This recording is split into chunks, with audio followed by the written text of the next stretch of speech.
नमस्कार। आज हम उन नोट्स पर गहराई से बात कर रहे हैं जो बताते हैं कि पढ़ाई करते समय वो जो पूरी एकाग्रता होती है ना, गहन ध्यान, वो कैसे लाया जाए। दिलचस्प बात यह है कि ये नोट सिर्फ ये नहीं कहते हैं कि भाई अपनी इच्छा शक्ति बढ़ाओ, नहीं, इनका सार है एक पूरा सिस्टम बनाने पर, अपने माहौल को, अपनी मानसिकता को और हाँ, अपनी एनर्जी को मैनेज करने का सिस्टम। तो चलिए देखते हैं कि ये नोट्स में क्या क्या है। हाँ बिल्कुल। ये नोट्स कई बहुत प्रैक्टिकल कदमों की बात करते हैं, जैसे माहौल तैयार करना है, इरादा साफ रखना है, फिर टाइम मैनेजमेंट है, शरीर और मन को सही रखना, जो डिजिटल भटकाव हैं उनसे निपटना, मानसिक अनुशासन, एक्टिव स्टडी और आखिर में रिव्यू करना। ये सब चीजें मिलकर ही काम करती हैं असल में। हाँ, तो शुरुआत माहौल से ही करते हैं। नोट साफ कहते हैं अपनी पढ़ने की जगह उसको बिल्कुल साफ रखो, सिर्फ वही चीजें सामने हों जो जरूरी हैं, और फोन नोटिफिकेशन बंद, या फिर वो फॉरेस्ट जैसी एप्स आती है ना, वो इस्तेमाल करो। वो फोन ना इस्तेमाल करने पर रिवॉर्ड देती हैं, फोकस में मदद करती हैं। हाँ, और शोर के लिए भी सुझाव हैं, जैसे सफेद शोर या lo-fi music, noise cancelling headphone भी, पानी की बोतल, नोट्स, किताबें, ये सब पहले से ही पास में रख लो। बिल्कुल।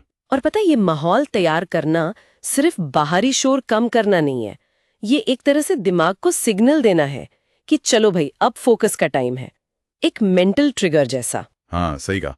और जब पानी या नोट्स पास होते हैं ना, तो पढ़ाई का वो जो फ्लो होता है वो टूटता नहीं, बार बार उठना नहीं पड़ता। ये छोटी सी बात लगती है पर ध्यान भटकने से बचाती है ना? बिल्कुल। अच्छा, और फिर आती है टाइम मैनेजमेंट की बात। जैसे ये पोमोडोरो टेक्निक, मतलब 25 मिनट या 50 मिनट काम करो, फिर 5-10 मिनट का ब्रेक ले लो, और कुछ राउंड के बाद एक लंबा ब्रेक। जी। नोट्स ये भी कहते हैं कि इसे अपनी क्षमता के हिसाब से बदल भी सकते हैं, जैसे शायद 90 मिनट का डीप वर्क सेशन। पर मेरा एक सवाल है, क्या ये तकनीक सच में सबके लिए काम करती है? कहीं ये फोकस का फ्लो तो नहीं तोड़ देती बार बार? ये एक वाजिब सवाल है। देखिए, पोमोडोरो जैसी तकनीकें असल में एनर्जी मैनेजमेंट का एक तरीका है। ये आपको लगातार काम करके एकदम थक जाने, मतलब बर्नआउट से बचाती हैं। अच्छा। हाँ, और अगर किसी को लगता है कि नहीं ये मेरा फ्लो तोड़ रही है, तो बिल्कुल वो लंबे फोकस ब्लॉक्स आजमा सकते हैं, जैसे 90 मिनट वाले, जैसा नोट्स में भी कहा गया है। जरूरी यह है कि काम और आराम का एक संतुलन बना रहे। सही। और इसी से जुड़ी है एक्टिव स्टडी की बात, मतलब सिर्फ पढ़ना नहीं है, उसे प्रोसेस करना है। हाँ बिल्कुल, जैसे नोट्स में जिक्र है समरी बनाना, खुद से सवाल पूछना, या फिर किसी कॉन्सेप्ट को जोर से बोलकर समझाना, जैसे किसी और को पढ़ा रहे हो। जी। यहाँ वो फाइनमैन तकनीक का भी जिक्र है। हाँ, फाइनमैन तकनीक, वो तो कमाल की है। क्या है वो, जरा समझाएंगे? हाँ, मतलब किसी मुश्किल टॉपिक को इतने आसान शब्दों में समझाना कि जैसे आप किसी बच्चे को समझा रहे हो। अगर आप ऐसा कर पाते हैं तो इसका मतलब है कि आपको वो चीज सच में समझ आ गई है। वाह, ये तो बहुत बढ़िया तरीका है। जी। और ये जो एक्टिव स्टडी की तकनीकें हैं ना, ये जानकारी को दिमाग में गहराई तक ले जाती हैं। पैसिव रीडिंग के बजाय दिमाग उस जानकारी से जूझता है, उसे ऑर्गेनाइज करता है। नोट्स में स्पेस्ड रेपिटिशन और रिट्रीवल प्रैक्टिस का भी जिक्र है। ये याददाश्त मजबूत करने के बहुत साइंटिफिक तरीके हैं। और शारीरिक और मानसिक तैयारी पर भी काफी जोर दिया गया है। जी। अच्छी नींद लेना, हाँ। पानी ठीक से पीना, हाइड्रेटेड रहना, जी। हल्का खाना खाना, और थोड़ी देर कसरत या स्ट्रेचिंग करना, जी। ये भी जरूरी बताया है। हाँ, और एक और चीज, पढ़ाई शुरू करने से ठीक पहले मन शांत करने के लिए बस 1-2 मिनट की ब्रीदिंग एक्सरसाइज, जैसे वो बॉक्स ब्रीदिंग होती है। बॉक्स ब्रीदिंग वो कैसे करते हैं? बहुत आसान है। 4 सेकंड तक सांस अंदर लेना, फिर 4 सेकंड रोकना, फिर 4 सेकंड में सांस छोड़ना, और फिर 4 सेकंड रोकना। बस यही चक्र दोहराना है। अच्छा, ये तो आसान है। हाँ, और ये जो शारीरिक पहलू है ना, ये अक्सर लोग नजरअंदाज कर देते हैं, लेकिन दिमाग की क्षमता के लिए, मतलब कॉग्निटिव फंक्शन के लिए ये बुनियाद है।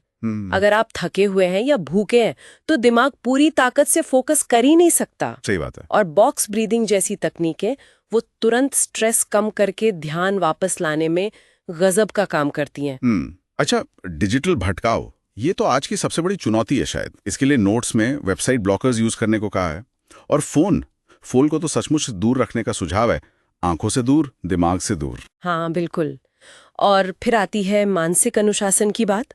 मतलब जब मन भटकेगा, और वो भटकेगा ही, ये तो तय है, तो खुद को कोसना नहीं है, बस धीरे से प्यार से उसे वापस काम पे लगाना है। हाँ, ये जरूरी है। टाइम बॉक्सिंग का भी जिक्र है, यानी हर काम के लिए पहले से टाइम फिक्स कर लेना। राइट। देखिए, ये मानसिक अनुशासन एक मसल की तरह है। जितना अभ्यास करेंगे उतना मजबूत होगा। भटकाव को नॉर्मल मानना है और बस ध्यान वापस लाने की प्रैक्टिस करते रहना है। यही कुंजी है। इसीलिए नोट्स में हर सेशन के बाद रिव्यू करने पर इतना जोर है। Review and reflect. क्या लक्ष्य पूरा हुआ? कहाँ ध्यान भटका? अगली बार क्या बेहतर कर सकते हैं? ये अपने सीखने की प्रक्रिया को तेज करने का तरीका है। अच्छा, नोट्स में कुछ एक्स्ट्रा टूल्स के भी सुझाव हैं, जैसे study with me videos, Noisli या brain.fm जैसे एम्बियंट साउंड एप्स जो बैकग्राउंड में फोकस बढ़ाने वाले साउंड देते हैं, और नोट्स बनाने और ऑर्गेनाइज करने के लिए नोशन या ऑब्सीडियन जैसे डिजिटल टूल्स। हाँ, तो कुल मिलाकर इन नोट से हम क्या सीख सकते हैं? मेरे ख्याल से सबसे बड़ी सीख यही है कि गहन ध्यान कोई जादू की छड़ी नहीं है। ये सही रणनीतियों और आदतों का एक कॉम्बिनेशन है, नतीजा है। बिल्कुल। ये अपने माहौल, अपने शरीर, अपने मन और अपने पढ़ने के तरीकों को एक्टिवली मैनेज करने का एक हुनर है, एक पूरा सिस्टम बनाना है, जैसा आपने शुरू में कहा था। हाँ, बिल्कुल सही। तो ये तो हो गई नोट्स की बात, और जाते जाते सोचने के लिए एक विचार छोड़ जाते हैं।